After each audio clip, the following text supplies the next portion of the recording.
What's up, guys? Welcome back to Ant's Atmosphere. This is episode 5, and I'm very excited for y'all to hear this one. We got Brandon Padier on. He's a singer-songwriter out of Texas, an Americana sound to him, a lot of soul in his voice, though. His new album, Brothers of the Flood, is out now on all streaming services. It's on my phone on repeat lately for the past month, I would say. But Brandon was a really cool dude. I'm real glad he joined us, as y'all will hear us talk about the music making process, this album making process, which he did practically by himself, playing every instrument. Insane. And also just kind of what it takes to step out of your zone to make a great song, make great music, write great lyrics, also make some great food, apparently. But yeah, hope y'all enjoy. Enough talking from me. Let's hop into one of his songs off Brothers of the Flood, my personal favorite. This is called Once Again.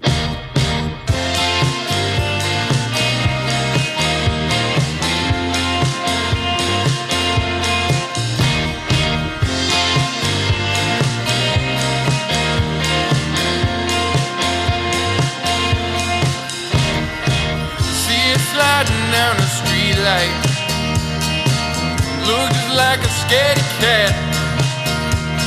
But I'm in a ditch somewhere out on 6th. I don't look back. What are you telling that old dark sky?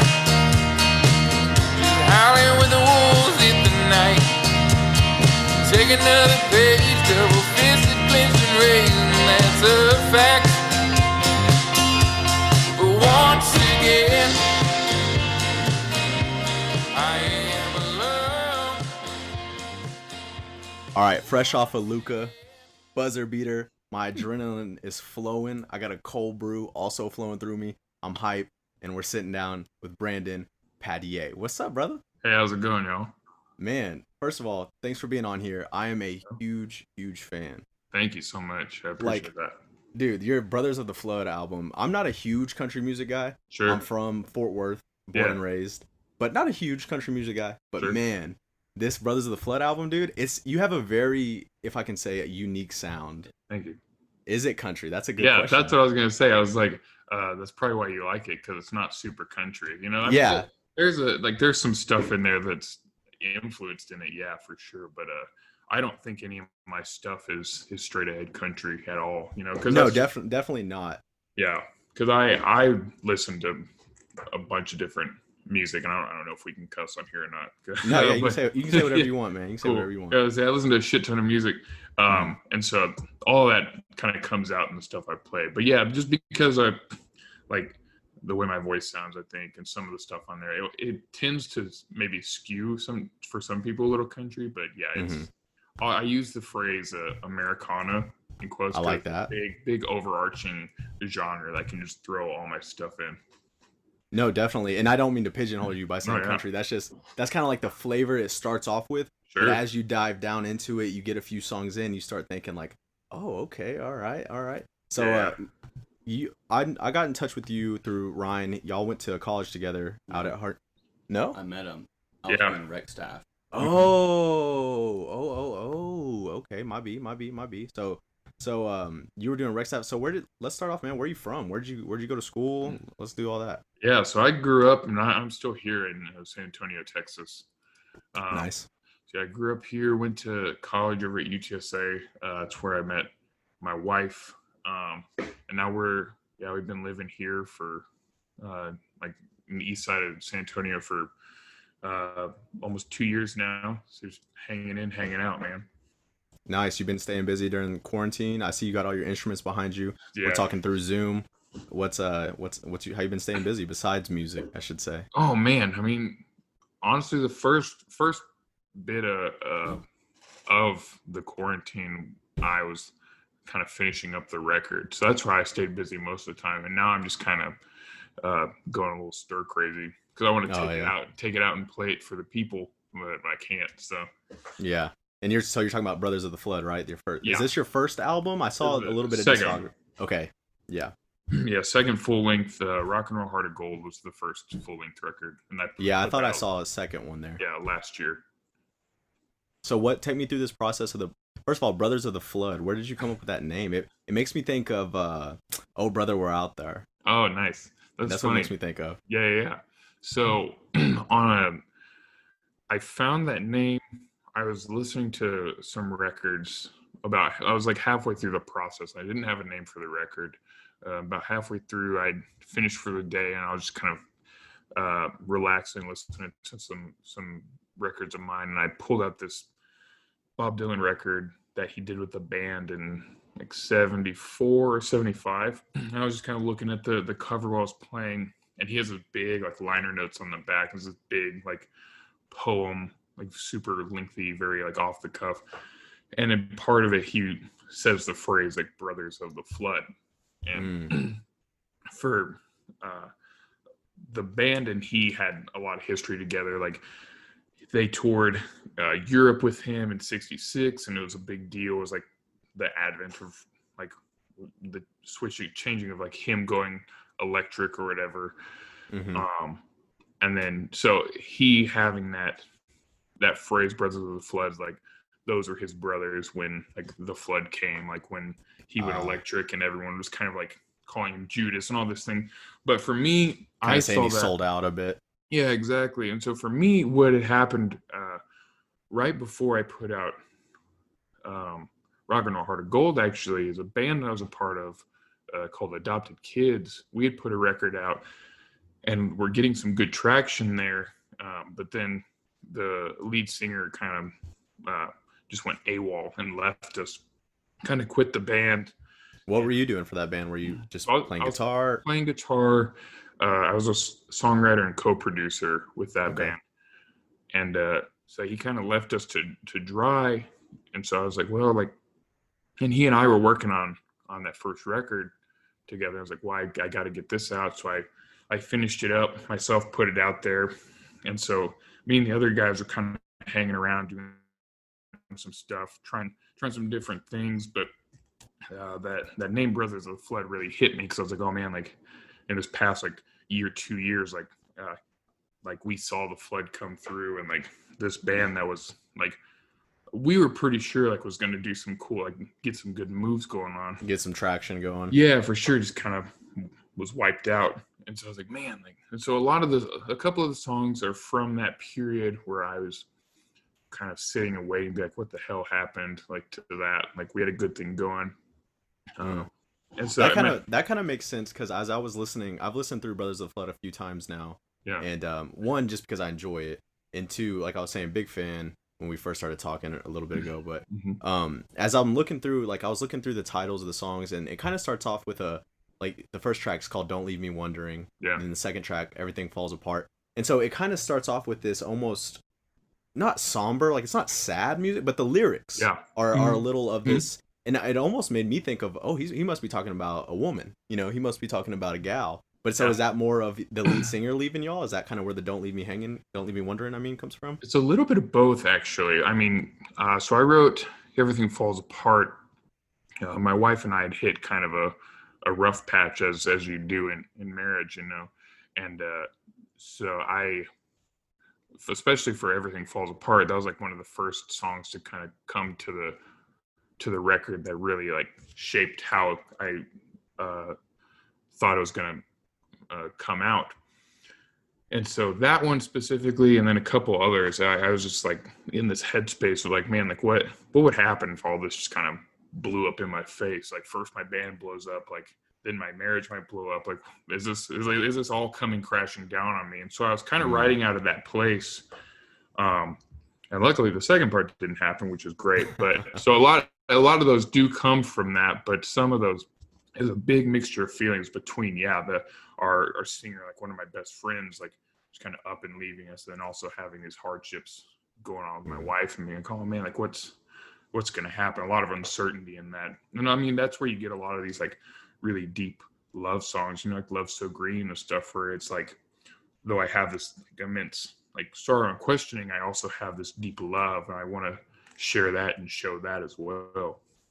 Yeah, the one song that really stuck out to me on this album, the one that made me, I like to think a song is good off the bat when you are midway through it and you're already kind of singing along. Oh yeah. And not that makes it too karaoke, because that can just be its too karaoke vibe. Sure. But I like to think a good song is where you're singing it midway through. And I tell you right now, man, I was singing "Once Again," midway yeah. through, bro. Dude, I like that, bro. That one, Thank you, just your pacing in that one, man. I don't know. Like I said, it just caught my attention, and I had that thing on loop. I showed a couple of my buddies. I was like, hey, hopefully I'm gonna get this guy on the podcast, and now here we are, man. So that once again, talk me through that one. Is there a little story behind that song? Yeah, so that one was pretty clearly. I wrote that one when me and the rest of the bandmates from Adopted Kids were trying out some stuff. Is that the original band, the Adopted Kid? Mm-hmm. Yeah, that's the name of the original band. And so we were having practices and doing stuff kind of as Adopted Kids, trying to maybe do something as another band. So we were like, let's do some writing together and see what happens. And so like we'd go like for weekly practice and we'd meet and kind of mess around. And nothing really came of it. And I was like, well, let me go back and write and think on this stuff. And the next week we practiced, I brought in Once Again, and I brought in What a Thing to Say, because one of the songs that right before the original singer had left, one of the songs that he had brought to the table for the second record was called I Don't Care Anymore. And all of us, like, when he played it for us, we were like, what the fuck? Like, what do you mean you don't care anymore? Like, and so I wrote that as kind of a response to that. I was like, man, what a thing to say. Like, you don't care about this band that like almost took off, like was doing some cool things. It's like, man, I'm not playing with that, And so both of those songs came from that. The writing was on the wall from that guy. Yeah, for sure. And I still love him to death. I mean, he had his own demons to work through and work out. But yeah, I mean, in that time, it was the wound was super raw and super fresh. And so for me, like, I was in that place, like, well, like, once again, like, and I remember I'd had that phrase, like, once again, I'm alone. Once again, so are you, like, in my head for months. And I was like, man, I don't know where to go with this.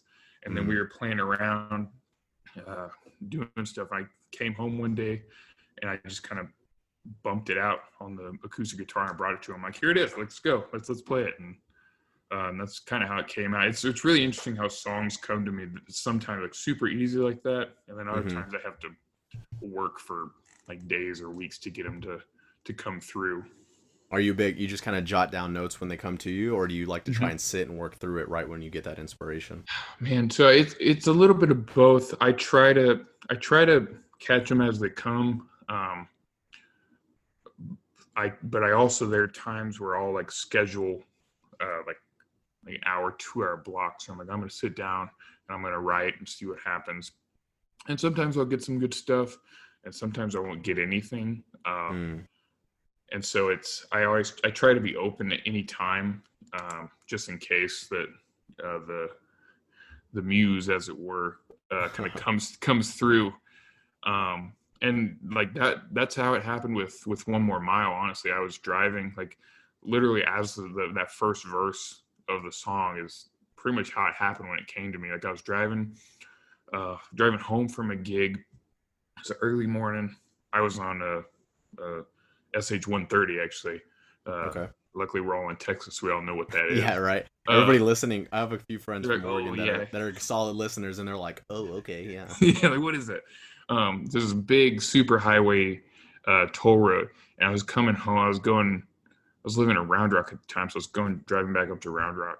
Oh, nice. And the sun was just started to peek over the tree line, and there was fog that's starting to kind of lift up off, like, in the morning dew, like as it does in Texas. And like that first set of lines just was like rushed into my brain, and I was like, I got to pull over so I can write this down, man. So I was like off the side of 130, just like jotting these notes. Yeah, gotta get it in, because I will forget it if I don't write it down when it comes to me, and then I'll be kicking myself forever. Oh, I hate that. I hate that when a thought comes in. I'm a big notes on my phone. I'll just jot down. I have like a whole 3 things of notes that will scroll for days, and they're just little like one-liners of like trying to come up with cool ideas, questions to ask artists on the podcast, and stuff like that. And one really cool writing tip that I heard was I believe it was Ron Funches. He's a comedian, and he was saying he'll sit down when he tries to write, and he'll think of something a fear, something that scares him, something that he hates, and then something that he loves. And he'll think of those 3 topics, something each of those 3 topics, and he'll write down a little bit on each of those. And that's kind of how he, comes up with jokes or skits and things like that. Yeah. So I thought that was very interesting, and I was like, man, that's like, if I was ever an artist, I feel like that'd be a really good kind of tactic almost. Yeah, that'd be cool to try. I usually, if I sit down to write, I'll try to think of like a theme or actually most recently, because I've been trying to get working on the third record. So I have a self goal in place to put out 5 records in 5 years. Oh, nice. So right now I'm 2 for 2. So we're doing Right. it. So I'm already in the mindset of, especially now since I can't really play out brothers. So I'm like, all right, well let's get started on the third one as soon as possible. So actually, one of the ways I kind of tried to jumpstart my brain into writing is I started listening to this podcast called Boomtown, which Not familiar.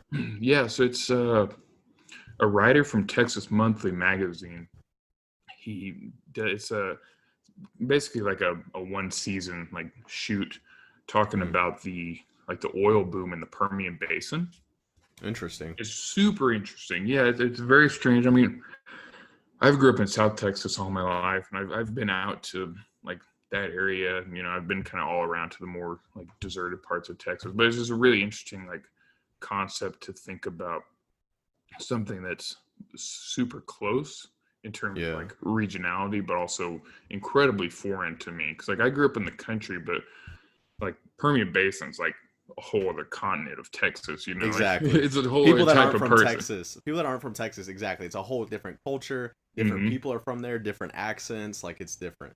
Yeah. And so for me, it's like, oh man, it's like almost trying to take that like Springsteen approach of like trying to write about something I know nothing about, but trying to use a source that is a good source of information for that to try and at least get it to sound as genuine as possible. Not that I want to come across as like this guy that's been working in the oil fields for 20 years, you know, but being able to write songs that relate to people, I think is really cool and really interesting to me. So what, I mean, obviously, like you just said, though, it was something that you didn't know much about, but what about the oil field boom made you want to write towards that? Was it this podcast? You happened to listen to this podcast? Yeah, so I had heard about this podcast probably about a year ago, and it had been interesting to me to listen to already because I love learning about like Texas history as it is and just like historical things like that. But then this past couple of weeks I was listening to a lot of Springsteen, honestly, and because he writes a lot about like going out and like drag racing old cars, like working in like the coal factories and like doing all these like manual labor jobs. And he did a series on he played on Broadway, and it's the show's on Netflix now. And he talks about like, I made my living like writing these songs about the working man, the common man. Like I never worked like a day in my life except for music. He's like, I'm just that damn good because I can make you believe it. Right. And for me, it's just so interesting. Like, oh man, like I wonder if I could do that, because that's one of the things that I like to do to try and write and try to find my individual voice is almost like write the next song that said artist might write. So like a lot of songs on Brothers of the Flood, they kind of go all over the place, so they have a nice consistent theme. But like some of them, like, oh, like how would I write if I was Tom Petty, or I was like the Avett Brothers, or you know, whoever, the war on drugs. And it's like trying to pull from all these influences. That's interesting. That's interesting. I've never thought of that, of writing from a different perspective. That's really interesting, because now that you mention it, I mean, a lot of artists will call back on their history or their past. Especially, I'm a huge rap and hip hop fan. That's probably my number one when it comes to music. And a lot of that is like their time growing up, or you know, they were from the hood, or they were, you know, selling drugs. But that's interesting to think of Bruce Springsteen or some of those old rock stars that never really did work a 9 to 5. Maybe they did for a little bit when they were younger, but for the most part of their lives, especially when they're older, like you said, they're working on music constantly. And it's kind of the same thing for hip hop. Like they're millionaires for 10 years. They probably haven't sold any, you know, some of them say they do. But they haven't done anything illegal in probably a good 10 years. So that is really interesting, writing from a different perspective of like putting yourself in someone else's headspace. Yeah, and it's one of those things. It's like it may not benefit you to do that every time you sit down to write, but it's a good exercise to kind of help you start the process. Yeah, And you don't for want to lose too much of your own mindset, I would think. Yeah, of course. And for me, like when I finish a record, like I'm depleted. You know, like I'm totally spent of like all. Well, you play every instrument, correct? Yeah, I do. So you totally like play all the instruments yourself, record separate tracks, all that jazz? Yeah, exactly. So like I'll sit down, I'll do like the scratch track with my voice and acoustic, like to a click track, so I stay on tempo or whatever. But yeah, then I'll go back and I'll play the drums. Then I'll like go back and I'll play the bass. And I'll go and play the guitars, and then I'll kind of mix it all together. And I sent it off to a buddy who lives in New York to kind of master it and kind of put the finishing touches on it. But besides that, yeah, it's all coming from me. And so that's insane, dude. That is insane. It is fun, and like I'm glad I have the ability to do it, but it's it can be a pain in the ass. Like by the end, like I can only imagine. I was working on like minor adjustments on like every song. I was just sending it to my friends. Like I don't hear much of difference. I was like, but I do. Like tell me I'm not crazy. And I had a friend who I respected. He's like, man, send it like send it and finish it off like to this guy. Like you're done. Like you've done a good job. Like let someone else finish it for you. I was like, okay, this sounds good. Yeah, you're like, let me just take my hands off the wheel. Is there an instrument that you favor or like hate having to play almost, or? My instrument I'm least comfortable on is probably drums. I started playing piano and guitar like pretty early on. I've been playing those for like almost 15 years now. And so those are the easiest for me to get around. But drums, luckily the stuff I do doesn't require like anything crazy technical. You know, I'm not like a prog musician. I don't need all these crazy time signatures, but being able to get it like how I want it to sound, you know, like all the fills like correctly is usually, especially when I'm like having to go like here record myself, takes the most time. And so it can kind of be the biggest pain in the ass. Yeah. And so probably drums, but if I get it down well, like it's almost the most fulfilling for me, which is nice. Cause I'm like, oh man, like this is something like I'm the most new at, but I got it. So I nailed it. Dang, that's crazy. That I couldn't imagine having to play every single minute. I mean, you're almost like a Americana version of Tame Impala, bro. Hey, you know, I'll take that compliment. You listen to Kevin Parker from time to time? Yeah, he's a genius, man. It's like him and well, you're not far off if you're doing the same thing. Well, yeah, I guess not. Yeah, I guess you're right. I never stopped to think about that and like kind of put those comparisons in my head. So it's nice to hear someone else say that. No, it's sometimes, I mean, you never want to get obviously conceited or full of yourself, but it's good to hear someone compliment the work you're doing, you know? Yeah. But that's insane that you're doing all that though. Oh, thank you. Well, yeah. Just to chime in real quick, to kind of backtrack off how we met, I did rec staff for my college. You weren't really part of the worship band. You were called by, I don't remember, lead singer maybe? Or Ryan. Yeah, so I'd been playing with him for a little bit at the church I was going to, and he was like, hey, like I'm playing this camp, like do you want to come play with me? I was like, yeah, I love making money, so it's great. You know? Yeah, so I remember, I'm pretty sure, I could be wrong, but you played multiple instruments there, maybe just piano, guitar, or something. Yeah, I did bass. We actually had. Go ahead, sorry. Oh, it's okay. I played bass, and I think I did some like synth or like piano stuff. I think one of the times I like played acoustic with him and like sang harmonies or whatever. You know, I've always been kind of the guy that people will call like, hey, we need you to play like five tool. Yeah, exactly. Yeah, like kind of utility. And I'm like, all right, let's do it. Well, I just remember, you know, I had seen a lot of worship bands over that period of time, and you were the most talented like musician. One, playing multiple instruments, and two, I think we had to bunk together in terms of the same room. Oh yeah, band and the guys on the rec staff. And I think we just got to talking a lot, and you know, it went way beyond just playing some worship music, and I just kept following you from there. So when we were listening to your album, I was like, I'm pretty sure he's playing all his own instruments. And I told Ant, and that's when I asked you, like, you are, right? And like, yeah. Dude, That's what I thought. the fact that that's honestly like I enjoyed your music, and then you're like Ryan was like, man, he plays all his own stuff, and I was like, you got to be kidding me. Like, Just takes there's it to another no level. to think you can sit down and like so. Take me through your process when you're like, Sure. okay, I got a song written, I'm ready to hit record. Do you start off with a bass line? Do you start off with the drumming? What? Tell me through that. Yeah, so usually by the time I've like written it out and tracked like the initial kind of like scratch or whatever, I have a pretty good idea of how I want it to go. And so most of the time I'll start with the drums. Mm. Sometimes I'll start with the bass or whatever, but most of the time, just so I can have the consistent beat there, I'll start with the drums. And that usually will take me the most amount of time because I'm still, unless I like know exactly how I want the drums to go and I just lay them down right there. Sometimes I'll be like, oh, let me try this like fill here. Let me try a different beat. And so it'll probably take me a day or two. But I mean, once I have that down, like all the guitars are kind of already swimming in my brain, like where I want them, how I want them to sound. If I'm playing like piano or like an organ part on it, like I know how I want that to sound or where I want it to go.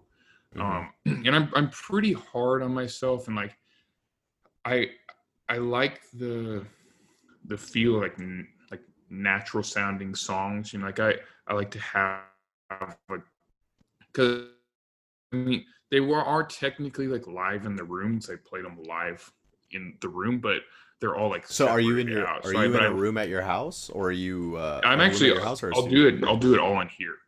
That's why all the stuff is kind of hanging out in here. Yeah, no Um, doubt. and so yeah, I try to get it like I'm a perfectionist, but at the same time, I also don't want it to sound like it's like perfectly like concrete, like kind of to the grid, so to speak. Well, and there's something to Uh, be said about that.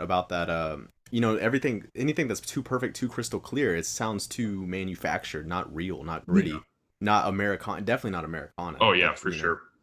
And so, but I mean, even like for me, like I love hip hop as well, but I'm kind of an old head when it comes to that stuff. You know, like hey, I respect like it. I love Dilla, I love Wu Tang, and like Dang, I used to play Dilla instrumentals all day at work because I used to work oh, so overnight good. for a TV channel, Oh and dang, dude, so like I would just be producing, like we're getting shows ready, and Dilla just instrumentals in my head because it it's was so just that good. nice melodic, like can bump my head but still focus. Oh yeah, for sure. And all of them like they have like though it's all programmed out, you know, it has this like loose and gritty feel to it, Hmm. which I love, which I feel like I mean even like there are some artists like Kendrick that still kind of holds on to that, but I feel like a lot of the more like mainstream kind of like pop almost like artists don't have the same thing. Yeah. And so it doesn't grab me as much as something that feels like more raw or more natural. And so Definitely. I want my music to kind of go the same way. Like I want it to feel natural. I want it to feel in the room, but I also like I want it to sound the way I want it to sound. You know. Yeah. No, that's I mean, like you said, Americana. I saw you did a little tribute for Neil Young the other day on IG Live. How was that? It was good. It was a lot of fun. You had Yeah, some high praise for Neil Young, man. dude, I'm a huge Neil Young fan. I was excited to jump on there. It was with Austin Folk Fest, which uh, they do like a folk festival every year. Oh man, not in Barton Springs. It's somewhere around there. Hmm. Um, and so I saw what they were doing. And I was like, oh man, I got to be a part because like I love Neil Young and I love like there's a lot of cool artists that have kind of played that Austin Folk Festival and like even like from way back in the day, there are like photos of Jerry Garcia from the Grateful Dead, like wearing like an Austin Folk Festival T-shirt. I'm like, this is Oh so cool. yeah, Like that I was gotta gonna be be my part of next thing. I saw you cover Grateful Dead too. it. I did, yeah. I was on this other podcast called Cover Stories, and they're another uh, big influence of mine.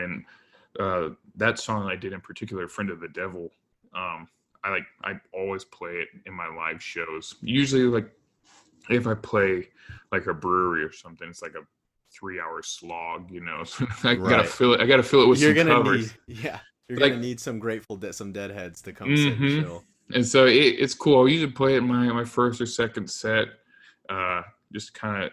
kind of warm up the crowd. And it's a great song, you know, like lyrically and musically, it flows really well. And I was like, oh man, like I definitely got to do that. So being able to play that and have it out there for the people to see is really cool. And same thing with Neil Young. I was able to pick some of the songs I love of his and play it for these people, and it went over well. And that's all you can ask for, you know. Do you listen to Grateful Dead on your own, like just when you're out chilling? Are you a Grateful Dead fan? Yeah, usually I'll like in the mornings I'll take I have two dogs, but I usually just take one of them out because I can't. They're both super big. I have a German Shepherd and a Great Dane. Oh, a mini horse there is what you got. Yeah, man. And so I'll take the Dane out for a walk usually in the morning. And so in the morning I'll put on like one of their live records. And I was telling someone, I was like, quarantine has made me a deadhead for sure. Because like, I missed that boat, dude. I don't know. I'm a big fan of old school rock and roll, some hard like soft rock. But something about Grateful Dead, I just can't. It doesn't. Not for me. Sure, I get that. They're a hard band to reach for some people. But for me, I've always kind of been into their like studio stuff. And I was like, you know what? Like, let me try. And I've never been like a big live record, like listening to a live record. It's real hit or miss. Sometimes the crowd's too overpowering, but sometimes you get that live connection. Exactly. But for a lot of people, they always say like, oh, like the best way to get into the Dead is listen to their live stuff. I'm like, whatever. And so I finally did, and I was like, oh, I get it now, because that's where you really get like that like jam band aesthetic, like where they'll just go off into space, you know, and then they'll come back into the song, and then they'll go back out. I think everybody listening to them was legitimately going in and out of space. Oh yeah, for LSD sure. They were taking. Yeah, man. And so it's a great, like, there's some great songs like as the sun's coming up and I'm walking my dog like around our street. I'm like, oh, this is great. That's kind of bumping and vibing around as we walk around. So it's a great like feel good, like start your day sort of thing. Okay. I respect. Maybe I'll have to check them out when I'm getting up and going I've been going on bike rides lately, man. Bike rides have been keeping my head sane during this everything, quarantine, lockdown, and everything. I believe it. Do you like have any kind of like are you a big fan of, I mean, you said you take your dogs for a walk, but do you go exercising a lot, or how do you kind of keep your mind clear when you find yourself built like writer's block almost? Yeah, for sure. I mean, usually what I'll do, most of my I'm a kind of a creature of habit when it comes to certain things. Usually if I'm stressed, I'll try to work out. I'll do like body weight stuff mainly, but yeah, I love to take the dogs on the walk. It's either before or after that, depending on what time I wake up. I'll sit out on the front porch and like drink a cup of coffee, you know, just kind of set my mind for the day, kind of try to straighten out my thoughts, see if anything's going. But I mean, besides that, honestly, if I do get writer's block, what I'll do is I'll get in the car and I'll drive around, kind of like drive around and see like my favorite spots around town, around San Antonio or whatever, and just kind of catch a glimpse of the city and see what happens. No, just kidding. Yeah, I'll just go walk the Riverwalk for a little bit. Yeah. I just go think of Davy Crockett and watch the Right, exactly. Put on my coonskin hat. That's about Lord. it. But yeah, so I mean, besides that, I mean, we don't.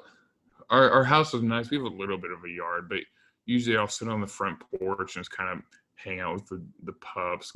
I might take them to the park or whatever. But yeah, usually, honestly, the walking the dogs is a great like mind clear for me. And so that for me, like, I mean, if I'm listening, like, I'll usually be listening to music or podcasts, whatever. But that's always even if when something's going in my ears and kind of like hitting my brain, like I'm usually thinking about other things like while I'm listening to it.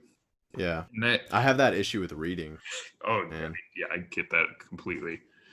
And so it's usually with that I'll be especially if I'm listening to music. Podcasts are a little bit harder to kind of zone out because they're very like informative and you kind of have to keep up. People speaking. For music, like sometimes I'll be walking, I'll like catch a line of a verse lyric or something, like, oh, that's kind of cool. Like, what if I take that and like kind of twist it and then put it here, and like basically, and that will kind of jumpstart my writing. So I'll get home and I'll be able to start writing off of that. I kind of just like, I'll write where I can find the inspiration, which is cool. No, definitely. Dang. Hmm. Take me through this. I see, like, for people, obviously, we're zooming, and I can see behind you, you got some nifty artwork. Take me through your artwork for this Yeah, Brothers of the Flood album, man. What's going on here? yeah. So funnily enough, the artwork on the record and these two paintings behind me were all three done by my friend Will Chappell, who was in Adopted Kids with me. He played bass. He co-wrote with us. Great dude, great visual artist. And so I remember after I kind of came up with the name, I was like, man, like I love the name. Like I don't know how I want that to kind of come through visually. Right, translate into an image. Yeah, exactly. And so I was kind of, as we do nowadays, I was kind of scrolling through Instagram, and he had posted on his story this photo from, or this sketch from like 2016, 2017 of the picture of the boy and the bull and the cactus and the sun. And I immediately messaged him and I was like, hey, like it just like hit me. And I was like, hey, can I use this like for like album artwork? Like he's like, yeah, of course. And so he sent me like the high-res copy, because I already like screenshot it and tried to like mess around and see what I could do with it. But I was like, I You need were really banking on him saying yes. I was like, I need a good copy of this, so that when he says yes, I can make it like look more professional. Because like it's because it was on a piece of paper he drew, so you could still see the lines from the paper on it and all this stuff. Okay. And so he did, and he sent it to me. And so when I saw it, like in my mind immediately, like I saw flood and I saw desert, and I liked the exactly oxymoron. like that, of like where it's this completely barren like landscape against the name Brothers of the Flood, but at the same time it's a flood in its own right, just a flood of like desertion. Well, I like it. It's just got this raw feel to it. For anyone, go check out Brandon's Instagram or Facebook page, and or just look at the album on YouTube. I mean, Instagram, Spotify. iTunes, All of it. everything. Anyways, what I'm trying to say here is it has like the big. I'm assuming that's this red sun is what I would see it as. Is that? Yeah. So it's the red sun really catches your eye at first, and then you're like, it's just this little sketch of a boy or a man. You can't really tell. Is it dragging a bull that's huge, or is it just a younger kid? It just catches your eye, and it reminds me of Action Bronson. Have you ever heard of Action Bronson? Yeah, for sure. Yeah, so he's obviously a rap guy, but he does like abstract artwork for all of his album covers, and his wordplay is so different from anybody else's, the metaphors and similes and everything he uses, and that it almost made me think of that. Just because the abstractness of it. I mean, not that it's abstract, but just the way it stands out. I don't know, it's different. Man, okay, I like that a lot, and I dig that. I like Action Bronson as like a guy. I haven't really listened to a ton of his stuff. Well, yeah, he's also like a chef, so. Yeah, I've seen his show. What is it, like Delicious as Fuck or whatever? Yeah, fuck, that's delicious. Which by the way, it's so. Dude, he had a food truck at South by Southwest when I went one year, man. and it was fucking delicious. I can tell you that right now. I believe it, man.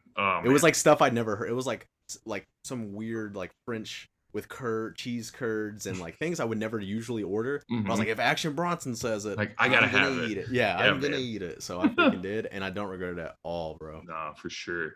That's so awesome. Do you like to step out of the box when it comes to food, or are you just a yeah, guy? I'm a huge foodie. I'm the chef in the household, as it is. Shots fired at your wife. No, I'm just kidding. Nah, she loves it. And she respects it. She's like, hey, like please take, because it's fun for me, because it's one of those things where like music is a very mental process for me. Like it's obviously emotional and like I feel things, but for a lot of it from when I'm creating is a very mental process. Whereas like you have to like measure and stuff in cooking, but for me it's very physical. It's very like one dimensional in terms of like when I'm cooking, like that's all I think about. Like I'm not thinking about the outside world. I'm not thinking about what these people are going to think of my food. It's like I'm thinking about I know what I'm going to make. This is how I'm going to make it. I know I'm going to like it. That's all that matters, you know? Yeah. And so, yeah, it's super freeing for me to kind of go to our kitchen and cook. And like, I've Do done you like, like really step outside of the box and make some crazy things, or you just kind of, getting your feet not, wet when it comes to not cooking? yet. I'm still kind of elementary and stuff. But like I'll make homemade pasta and stuff. And, Oh, wow. um, like I'm not big, like, I'm not a big cookbook follower. Like I don't like to like look through them, but I'll find recipes that I like. I'm like, oh, let's try that. And I'll make like homemade biscuits. Like I try to keep a lot of like I grew up in the country, so a lot of like country home, like Yeah. cooked meal sort of Some thing. biscuits and gravy in the morning. Dude. Yeah, I've done that and it was killer. Oh, For yeah. sure. Like homemade gravy, homemade biscuits, like the best. My wife woke up and she was like, "What the hell?" And I was like, "I made it all. Let's eat." She's Yeah. like, "It's so much." Yeah, she's like, I love it, but I'm also really full all of a sudden. Mm-hmm. That's a country breakfast for you though. If you're not full a quarter of the way through your country breakfast, Yeah, it ain't right. exactly. But I mean, yeah. Besides that, when we go out to eat, I love to eat. You know, I love to try new things. Like we love Thai food. We have this cool chicken joint kind of close to us that does a natural hot chicken that's Ooh. incredible. It smokes you, man, but it's so worth it. Dude, I got this hot sauce the other day. It's a Texas company, Bravo, I want to say. It's blueberry ghost pepper is I'm pretty positive I found it off Hot Ones, the show Hot Ones. Of course, yeah. And it's blueberry ghost pepper. And so obviously ghost pepper is like top 3 Scoville level, right? Mm-hmm. And I'll put like a dab on my food and it's so sweet and so good.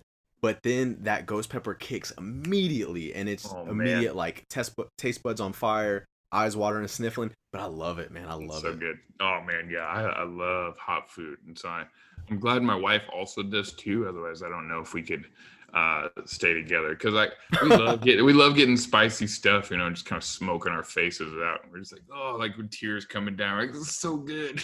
Dude, there was a place so I just moved back from Eugene, Oregon. I was living up there for a couple nice. years. Yeah, and it's funny because they actually when I was working for a news station up there as a producer, and one of the first big stories I covered was the Grateful Dead coming to Autzen Stadium where the Ducks play. Oh, right. Yeah. And so that was like, they had the whole following there camping out. It was a huge story. But there was an Ethiopian restaurant down not too far from me, and I never got to go. I always said I was gonna, and I never did. But it was just like, it was so different. And I was such a meat and cheese kid growing up that once I finally started exploring different elements and especially different cultures of food, that's where I feel like that's where the food as an art almost comes in. Like, I'm not trying to sound too artsy about it, but it really is. That's like true. Dude, like, because you can follow, like you were saying earlier, you can follow a cookbook, but 9 times out of 10 it's probably not going to come out the same way somebody else that's a chef or has cooked it before would have. Oh, for sure. Yeah, I totally get that because I kind of grew up like very similar. Like both my parents worked, and so I get home from school and they're both tired. So like, here's frozen chicken nuggets for the 4th time this week, you know, or whatever. Yeah. And so being able to like, once I left home, I was in college, I was able to like explore for myself. Like, oh man, look at all this cool stuff. Like my favorite restaurant in town here is this spot called Hot Joy, and I've always kind of explained it to people as like stoner Asian food, which is like the best combination. That sounds, I'm sold already. It's so good because like they have a revolving menu. Like they'll do traditional Chinese, they'll do Japanese, Korean, or whatever, but they'll put their own spin on it, and it's usually like something crazy. And so like a couple of their staples that they always have on there. One of them is Spam fried rice. That's Hawaiian right there. The Spam especially. It's stupid good, and everyone's afraid of Spam. But every time I go there, I'm like, guys, you got it. And they put the Spam. I'm like, no. Just eat this. Like, stop talking. Put this in your mouth. You're gonna love it. and they have a twice fried chicken wings, and they do like a traditional wing, and then they after they fry it the first time, they dip in this like crab fat caramel, and I love this become a food podcast now. Nothing But yeah, wrong with like it. Nothing wrong with no, you like a crab fat caramel, and they deep fry it, and they put this like peanut sauce on it, and they smell like feet, and it's terrible. But you eat them, and they're the greatest thing you've ever tasted. It's so good. Oh, dang. Okay, peanut sauce. So you got like a little Thai fusion going on in there? Mm-hmm. Dang, dude. I made some pineapple cilantro rice just today, actually. Oh, nice. Yeah, because I'm a big, like, I did bodybuilding for a little bit, and I was Yeah. super, like, so I've always loved white rice as it is. Sure. I remember a buddy of mine, his name was, I lived in this apartment complex as a kid, and my buddy Simon, he was Vietnamese, and me and all the other kids would go over to Simon's house after school, and his mom was a nurse that was always, like, off at work. Like, she worked 12-hour shifts, you know? So we would go to Simon's house. He would always have a giant dish of white, like a giant steamer full of white rice, and we would Yeah. just all eat bowls of white rice and play Halo 3. Oh my gosh, man. And we did that every day after school for years. Oh man, what a memory. Are you a video game guy? A little bit. I've always been really bad at them, but I like to play them for the communal aspect. You used up all of your talent when it comes to playing instruments. Honestly, yeah. Like I'm not good at anything else. I mean, I doubt that, man. Have you had some pretty good traction on this Brothers of the Flood album? Honestly, yeah, it's been nice. I mean, the Rock and Roll Heart of Gold, I kind of put out. I was very new to the industry, and so I didn't really know how to market it super well. But I mean, it got some like good traction among friends and friends of friends. Like, oh, like this is a cool record. Like, this is for people who didn't really know. Like, oh, like that's the guy from Adopted Kids. Like, oh, like this record sounds good. But this one, I like tried to put kind of like rubber to the road. I was like, all right, like I'm gonna like actually try to market it and like send it to people and see what happens. And so it's gotten a lot better. You know, I mean, I did like 1,000 streams in the first month, which isn't a ton compared to like the big names, you know. But for me, Well, I was yeah. like, hey, that's exciting for me that like No, for 1,000 sure. 1,000 people have listened to this. You know, like I don't know if I know 1,000 people in my life. Definitely, you know? definitely. So it was cool to see that, and like, yeah, everyone's really loving it, and all the praise I've gotten. They're like, oh yeah, this is like from like artists I've respected, and then people who like are kind of I don't know. They're like, man, this is a really great record, and so it's been a cool process to kind of see how people have taken it, and like listen to it and like really love it. And so I'm excited to see how it continues to keep going that way. And I'm also excited for the next thing. You know, not that I am like just trying to jump from one thing to the next. You know, like I like to sit in the moment and kind of savor that and be present for it. But it's also one of those things like, man, like if this did this well, like I can't wait to see what the next thing does and the next thing. You know, just constantly trying to push myself musically and artistically, and also seeing how people react to that and grow with it and grow with my music. Now that it's out and it's a full project and you got the bow on it and everything, is there anything you think you'd go back and change? Trying to think. I might. There's some like small tweaks that I'll like listen back to. I'm like, oh, I could change that. Like if I wanted to, like just go back and like re-release it. But they're like like minor like musical things, you know, like things that honestly I've talked to my wife about, and she's like, you were the only person in the world that hears that. Shut up. Like she's like, shut the hell up and enjoy it. It's like, all right, you're right, whatever. That's how I feel about podcasts, dude. Me and Ryan will be sitting here editing them, trying to make sure the sound quality's good and not blowing anybody's eardrums out or too quiet. And me and Ryan will be sitting here like meticulously playing with levels, and then it's like, dude, y'all are having a conversation. That part was 3 seconds and nobody's even going to care. Just keep rolling. Especially with music and podcasts, it's two different lanes though. So I feel like you can have a little bit more leeway with podcasts. Sure. But I mean, yeah, I mean, it's similar in creation anyway, because you want it to sound as good as you possibly can. Right. But yeah, at a certain point, like your own ears get tired, and like you're just like playing with like whatever 2 decibels of EQ or volume, and you're just like, I'm just going back and forth at this point. So no, definitely. Yeah, honestly, I don't know if I would. I mean, had COVID like not ruined everyone's lives, I would have loved to have played with a full band, you know, or had like buddies of mine come in and play, because to record with. Yeah, because it would have been cool to like see what they could do with these songs, and So it wasn't necessarily your goal to record every instrument yourself, or was it? It wasn't. I usually what I'll do, like for the first record, like most of it was done by me, but I had some help from the guys from Adopted Kids. Like the drummer came in and did some stuff, and I did some co-writing with them.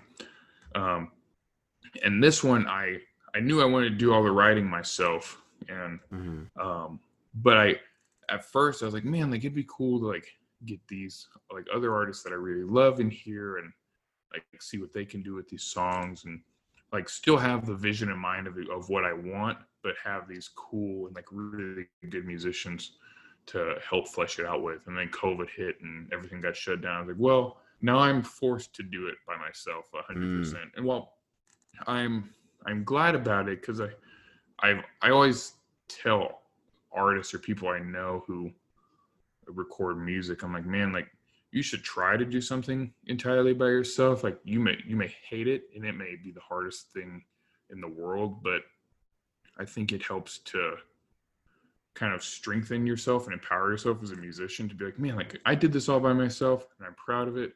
And also I know now that I can go when I do a full band like rehearsal, be like, no, like play it like this, you know, or do it not in terms like domineering, but like you have the confidence to talk to them in their like the language of their instrument. Yeah, you've been in their shoes almost. Yeah, exactly. And so you understand them more so. So instead of being like, oh, I kind of want to like do Becca, you like go with the snare, tom, and like more in depth, like musical understanding with each of the musicians. What was a big takeaway from having to do this whole album yourself, you think? Like, what was one thing that really surprised you recording it all yourself? Yeah. I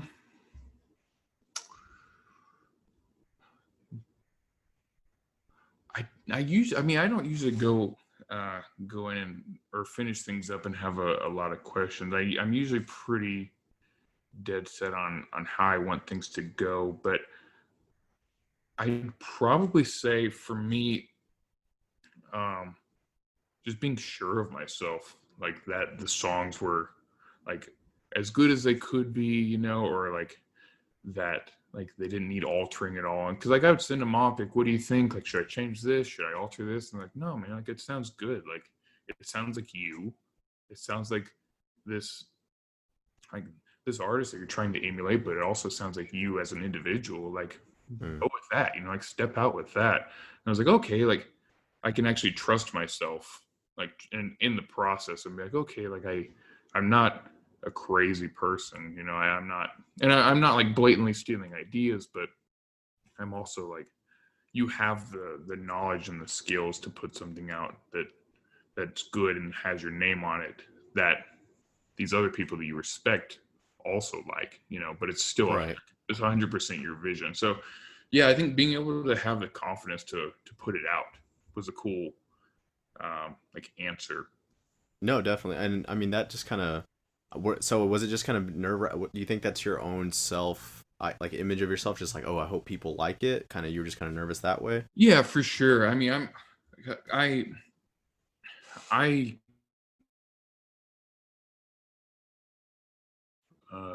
it might sound a little like high horses, but I have a very strong sense of like, man, like when I write, like I want to write and I want to be known, like whether it's down the line, whether it's next year, as like one of the like preeminent songwriters like of the day. And so with that in my mind, not that I am that now, but that I know that I want to be like that. Yeah. I have a super high bar that I set myself to, which my wife says is way too high, but I'm like, look, like if I don't set my standards like up here, if I set them like here, like I know I'll meet them here and it'll be fine. Yeah. But if I'm not pushing myself to be the best, and I'm saying this now especially because I just watched The Last Dance, and so yeah, no, Jordan got you super hyped. I'm just like, yeah, that's exactly how I want to be. Isn't it crazy how that energy translates to any field? Like it's you so could be insane. A salesman and just be like, wow, that freaking 3-point shot MJ just hit makes me want to go call 10 like cold calls, you know? Oh yeah, for sure. And so yeah, being able to like have that dream and have that vision and like push yourself to want to be like one of the best, like want to be like your heroes. Like it takes a lot of work, and for me, like I it's a lot of self-doubt of like, man, like maybe I'm not like maybe I'm not like like all I think I want to be like. And then to have people be like, no, these are like really good songs, like you're a good writer. Like having people tell me that, is like a good, and it's not even like people are saying like, yeah, you're the best, it's like just people telling me like, hey, you're a good writer, like trust yourself, trust that you're gonna do the right, like make the right decision musically there. And everybody needs that, man. I mean, you can be as confident in yourself as you want to be, but if nobody ever told Michael Jordan that, hey man, you are like the next big thing, he probably would have started doubting himself a little bit. There's just, you need a little push no matter what. Yeah, for sure. I was gonna ask, man, I started thinking about Michael Jordan, and I started thinking about the fact that we're recording this on Kobe's birthday, and that got me a little choked up just a little bit. We're in the fields, dude. Dude, it's insane. Like this year has just been nuts. And then like it started off with Kobe, and then the Corona hit, and it was just like, oh my gosh, what else can? Oh, it was bad. What else can go on? But when it comes to, so you're putting out this album, Brothers of the Flood, and people are starting to listen to it. Does it kind of suck that you're not going to be able to play this live, or are you just kind of holding off, hoping you can play it live soon? A little bit of both, honestly. I mean, I've played a couple of gigs, on and off, kind of as they come to me, and a lot of it is like, it's so up in the air right now, because I had, funnily enough, this is actually the year that my wife and I just had decided on like me doing music full time as a profession. So I was kind of dabbling, like doing some coffee stuff part time, just kind of jumping around, like doing odd jobs. And I told her like in the new year, I was like, man, like I'm gonna go for it. I'm gonna go for it hard this year, and like this is what I want to do. And so it's my if I don't try for it now, like I might as well give up. And so I was like, yeah, I'm super determined. And then COVID hit, and I was like, great, okay, here we go. Yeah, you're like, awesome. This would be the year. If somebody came up to you though, like a big, let's say a more mainstream artist that has some recognition, and said, hey, your lyrics are great, I want you to write for me, would you take that job? Yeah, for sure. Easy, just no. Oh yeah, I mean, I would probably have to be like someone I respected. Like I probably wouldn't go in and be like, yeah, I'm ghostwriting for Ed Sheeran, or whatever. Yeah. But like it would have to be someone I respected. And also, I mean, because end of the day, like I love music. It's my one main passion in life, and it's my dream to do it professionally. But a guy's got to eat, at the same time. It's like, especially if you're out here making biscuits and gravy. For real. And so it's like you want to be able to make a living and provide for a family, but at the same time, you don't want to do that at the expense of your own artistry or at the expense of your own like craft. And so but so at the same time, like I said, if it's someone I respected, someone came up to me, like a Kevin Parker perhaps, and was like, hey, like let's like co-write together, like let's do the next Tame Impala record, like hell yeah, like let's do it. Yeah, no doubt, without a doubt. Yeah, exactly. So yeah, it's kind of a if and scenario there, but I think for the most part, because and also kind of get my foot in the door at the same time. No doubt. There's always going to be that connection, and you never know. That's one thing I really enjoy about this podcast stuff is, who knows if you and I would ever cross paths in life, but now we have, and we've had this cool conversation, and that's kind of one thing I've learned. I moved out, moving across the country, and it's just kind of people sometimes shaking hands, and it's not the whole like that's the only way to get in, but definitely meeting people and getting to know, and like I said, shaking those hands will take you places that you never even thought of. Just you never know what text is gonna send you somewhere, and you'll land in some random job. Oh, for sure. Or in your case, hopefully at a label or with an artist working somewhere. Mm-hmm. Did you know you wanted to play music? Like you said, this year was the year you set out. Has it always kind of been a thing? You said you played piano and guitar growing up. Was that Was that you going, man, mom, dad, I really want to play, or were they like, we got to get him in here? So I do think my dad's side of the family is all musical. So like my grandfather, like he led like this country and western band in the 60s, and then that whole family played in this like gospel family band. So like he played guitar and sang, and my meemaw like sang backups, and my aunt played the drums, and my uncle like taught himself how to play piano. My dad played bass, and so there's this big lineage that kind of ran through that no one told me about until I started playing guitar. And I was like 10. I told her, I was like, oh yeah, like starting to play guitar. She's like, oh, like I have your papa's guitar from like the 80s. Like, here, I go get it for you. You can have it. And I also have your dad's bass from the same year. Like, you can have it. I'm like, why didn't anyone tell me about this? Like, I could have gotten started when I was like 4 years old, and I could be. Yeah, I could have been a prodigy. Yeah, like I could be even better than I am like now, you know? And so I think even if I didn't know that, I think there was this internal drive in me to play music. And I say that because what got me into playing piano and like learning piano is, I remember there's a story I told pretty often this year, surprisingly enough, but I was probably seven or 8 around there. I just remember coming home from school one day, kind of like flinging around stuff in a toy box or whatever that was in one of our rooms, and I just found this toy, like baby toy piano. It was in the shape of this like elephant, like 6 keys, like it was all like. But I remember I just pulled it out, just kind of laid down on the ground with it, and for like 3 or 4 hours, just like plinking at the keys, just like finding melodies to like simple songs, you know, like Twinkle Twinkle Little Star or whatever. Like I'd never done that before, you know, in my life. So I remember my mom kind of came in and saw me, and I feel like the next day she like started looking for piano lessons. And so it was like already in me. I just didn't know until after that. And so it's always kind of been without getting like overly like spooky or spiritual, like it's always kind of been part of my soul, I would say. Definitely. If you feel it, you feel it. Yeah, exactly. And so I remember telling my parents, like in senior in high school, I was like, I want to play music like for a living. And they're like, yeah, but you need a degree. I'm like, no, I don't. Like, not for playing music. Like, I'll play in bars and like do whatever. And I think I scared them because I came on a little too strong. And I was like, I can like, sleep on a pool table if I have to. Like, this is my dream. And they're like, oh god. Like, they're like, our son's gonna be homeless. Yeah, exactly. And so I went to school and like I got a degree because they wanted me to have the in quotes backup plan.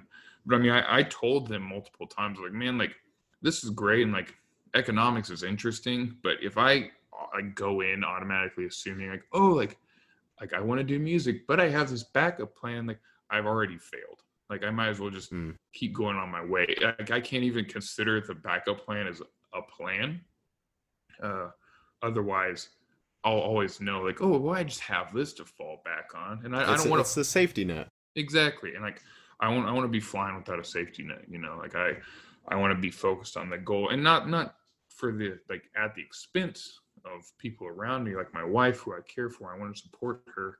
So like I'll do things to help support the family, but at the same time, I want to make sure that like my goal, like what I want to do as a career and as my dream is music. And so a lot of my like mental focus is going towards that, and like how can I make that a reality. And someone as hungry as you sound for it, I think Ryan and myself can relate to that. You're always going to feel almost an empty feeling if you don't pursue that dream or that goal, whatever it may be, whether that's being an artist, whether that's being, you know, in TV, whatever, behind the scenes, podcasting. If you're trying to be an athlete, if you don't pursue it at your full extent, there's always going to be that what if. Yeah. And that's one thing that made me move out to Oregon, because I was like, what if I mean, I can always come home. There's always going to be a place to lay my head at home. Yeah. But what if I go out there? You never know what it's going to lead to. For And so I sure. think if you wouldn't have cut that, or thought of it as like I don't need a safety net, then Hmm. you probably wouldn't be where you're at right now. Probably wouldn't be putting out an album that I think sounds awesome. Thank you. Thank you. Well, hopefully, yeah.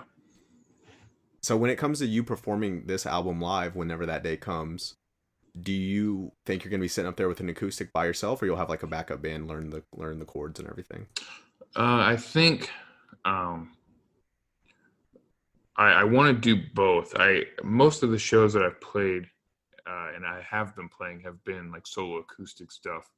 But for this record especially, like most of all these songs are like they're very put together. Like there's a lot of instruments on them, and so I want to make sure that when I do play them live, when I do play them for the people, that they sound like the record. Like they're gonna have a different sound being there, like in person, seeing them. But I want them to sound like the way they, got cut. It's like with electric guitars and drums and organs, and so I've been slowly but surely, and during this time, like talking to buddies I know, I've been kind of joking around saying like I'm poaching them from different bands, just like musicians that I respect that they're kind of doing their own thing, but like that I know love my music and want to be a part of it and be like, hey, let's put this, like I'm putting this band together. I want you to play bass for me, or I want you to play drums or guitar for me. Um, Hmm. and just being able to, so hopefully, yeah, once all this lifts up, I would love to be able to come to the world with this full band and show Brothers of the Flood live. Say you're on the opposite end of that. Say someone's kind of poaching you. They're like, "Hey, Brandon, we love your style. We love your lyrics. We love the way you play guitar. Be the guitar in our band." Would you be cool with that, or you just want to focus on your own music? Oh, I definitely would. I mean, so I also, another thing that I kind of do in the music world, at least in San Antonio, is I play bass in this country. It's like an '80s and '90s country cover band called the Texases, and Okay, it's super fun. We play like all those like George Strait songs and of Toby, like course. early Toby Keith, not boot up your ass Toby Keith sort of things, like. And so it's really fun, and it's a great way to it kind of make easy money, but also um, get some of those musical thoughts out. And I think I would, if I, like I said, like the previous question you asked me, if I respected them, I'd be like, Hmm. yeah, I'd come play. Like here's so I'm gonna be on a limited schedule because I want to do my own thing as well. But I would also like, because for me it's not just a like I'm gonna get it and I'm gonna do it by like my rules, and like I'm gonna be the one that comes out on top. Like for me, it's like, man, if I go play with these guys and they get big, like then they'll, in theory, like they'll be like, oh, like listen to this band and this band or this band. It's like a rising tide, like raises all ships, so to speak. And so just being able to, one of my big things is to kind of bring or help try to bring the musical community of San Antonio closer together, and that's always kind of been my main goal in like trying to get people to play with me or trying to play on shows with other bands of like groups I respect in town, and just kind of getting all up in it. Yeah. Do you have any before you go live? Do you have any rituals, so to speak, or do you kind of have like a pre-show kind of routine? What's your mindset? Yeah, so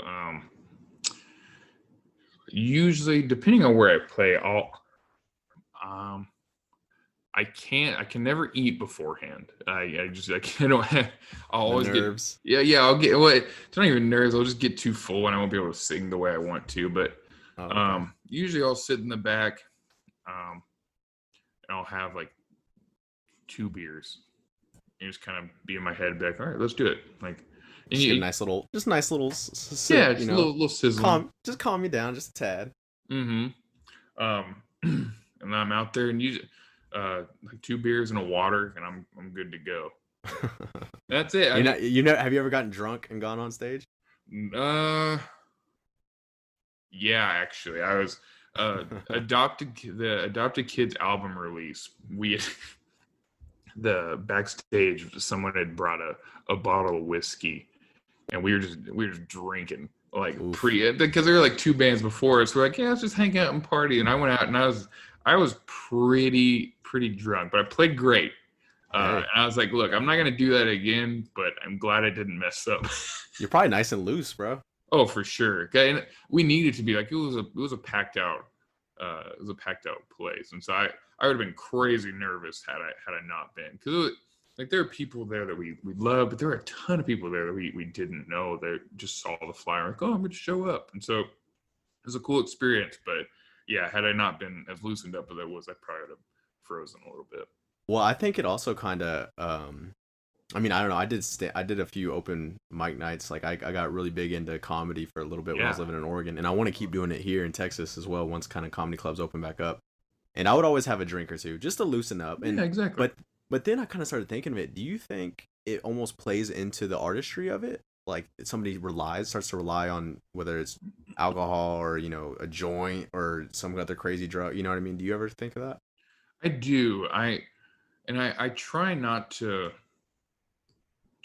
do that myself, to where I'm like, oh, like if I don't have a drink, like I won't be loosened up and I won't be able to perform my best. Because usually for me it's like I need I need to drink more like after the show, because I've been like I'm like emotionally spent, and I'm like, just let me like chill out, have a couple of beers, like kind of get back up to like personality level, and I can go hang out with everybody or whatever, like smoke a Right. cigarette. Uh, and so, but yeah, I mean, I think that does happen, and I think for some people, like they they may be like super tight and super tense unless they have that. But I think what at least what did it for me is just the regularity of performing. Mm. Yeah, become a master at it almost. Loosened you up. So you're like, oh, like I'm gonna, yeah, it's like I'm gonna do this again. Like if I mess up, like that sucks, and like I'll be sad about it, but I'm gonna do it again like tomorrow, or in a couple of days. And Mm. so you kind of get used to the flow of performing and performing in front of people and for people, to where it's like, man, if I don't have a drink, I'll be cool. At the end of the day. Yeah, you don't want to make yourself reliant on it. Do Mhm. you keep yourself loose at home right now? Do you just kind of jam out by yourself sometimes? Yeah, I'll play the guitar like at least every day, if not a couple of times a day, and it can be anything from like trying to work on songs, but I try to not. I mean, as a like past week or so, I've started trying like block out time to start writing songs, but a lot of times I'll just pick up the guitar and kind of noodle around, or just kind of play like different songs that I like, or if I'm playing a record, like grab one, just kind of play with the record. Just anything to kind of keep my fingers limber, but also to kind of keep learning. Because I mean, sometimes I'll hear a song like, oh, like how did they do that, and I'll play it back and try and learn it or whatever. And so it it keeps me loose, but it also keeps me like mentally like agile with that. Yeah, it keeps you on. It keeps you sharp. Keeps you sharp. Mm. I've seen you've been doing some like Facebook lives and Instagram live stuff, kind of performances, and you have your virtual little tip jar there. Have you been getting some good reaction with that? A lot of people have been joining in. Yeah, for sure. I did that a lot up front. I I was, at least I'm assuming, I was one of the first people to kind of jump on that, because I was like, man, like I know I'm not going to be making like money from live shows anytime soon. Like let me do some live streams, and the people who are coming to see me, like hopefully they'll jump on and support me. And uh, it's so weird, because I had some of them that would do super well, and I'd have some of them that wouldn't do super well. And Yeah, and what I think happened was, at first, like at first glance, like the first 2-3 months, everyone was like, "Oh man, this sucks. Like, let me support artists. Like let me yeah, like get in here." And after a while, everyone is doing a live stream. Like I can't keep tipping everyone. I won't have any money. So yeah. I'm No, like, I'm just kidding. everybody's like, I am now strapped for cash. I'm doing a Mhm. live stream of me sitting here holding my kid. Please support me. Please support me. And so and so I kind of step back from that a little bit, but I'll do them every now and then. And it though I appreciate the tips or the donations, whatever people want to call them, to help support me. A lot of times it's almost to scratch my own itch, playing for people. Though it is a little weird playing to a screen that you can't really see other people. Like I know that people are behind there and they're watching. So it's almost in part to be like, all right, like I need to play for people. Like let me just jump on and play like 30 minutes or whatever some of these songs so people can experience it, but also so I can get the feeling out. No, yeah. Again, keeping you sharp. What's the tattoos on your forearm, man? Oh yeah, so this one is a cardinal.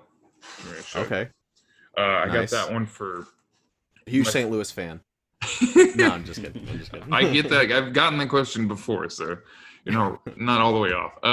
So it's my favorite bird. I got it from my grandmother who passed away in 2015, 2016. It was her favorite bird as well, and so we share nice. the love of cardinals. And Sweet, man. remember after she had passed away, I was sitting on my parents' like back deck. It was super gray sky. Like we were all obviously devastated, but I remember I was sitting out there and this cardinal kind of flew up and like hopped and like sat down like not 10 feet from me. Yeah, and man. it flew away, and it was like a sign of like I'm okay, like it's gonna be okay, like you don't have to worry about me.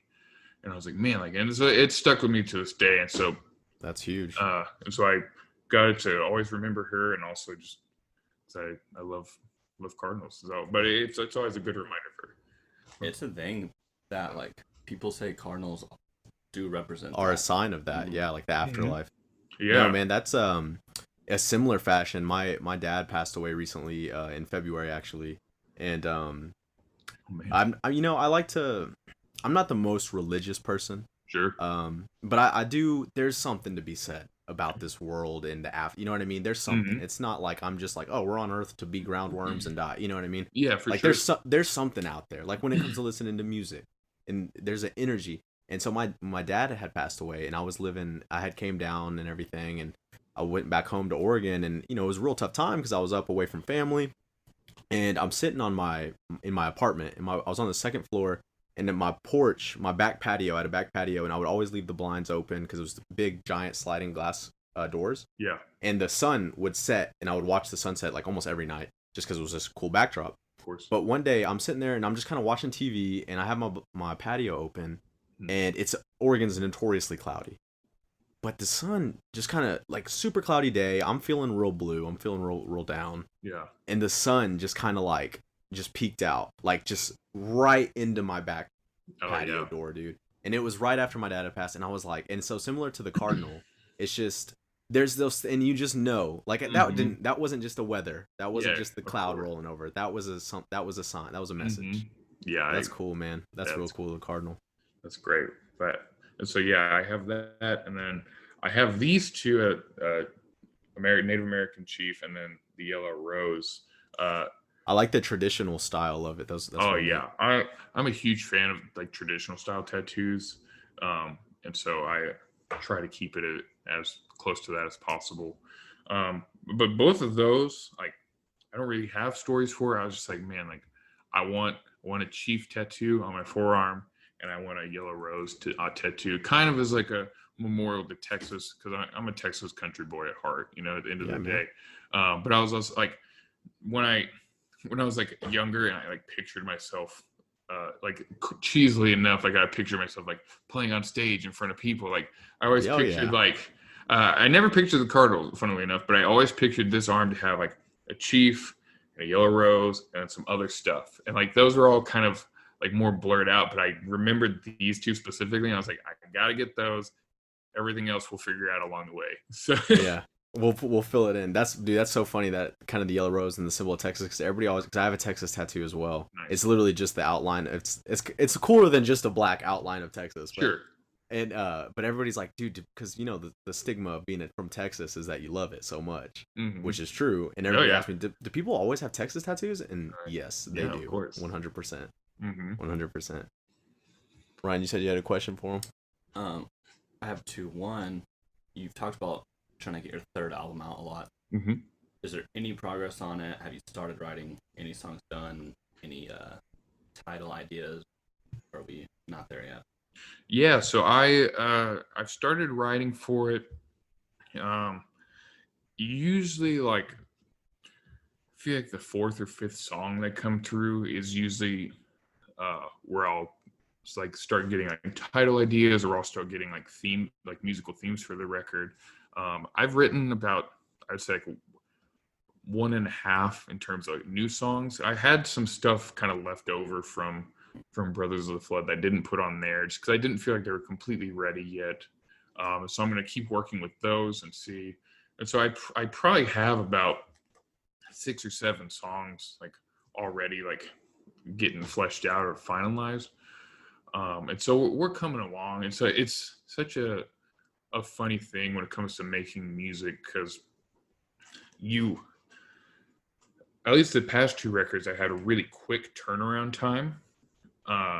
But a lot of stuff, like it takes like months to like, but luckily for me, like, because I can do it all myself, I can do it kind of quick, but I want to try to get started as soon as possible. That way I can start like releasing like news, like briefs or whatever about like, oh, he has another album coming out, or Yeah, kind of market it a bit. Yeah, get started on marketing, because that's the main thing, for kind of everything is it's mainly marketing. Like the music's important, but it's not going to get heard as much as you want to if you don't start marketing as soon as possible. But yeah, so I've been working with that, and then I've been getting ready.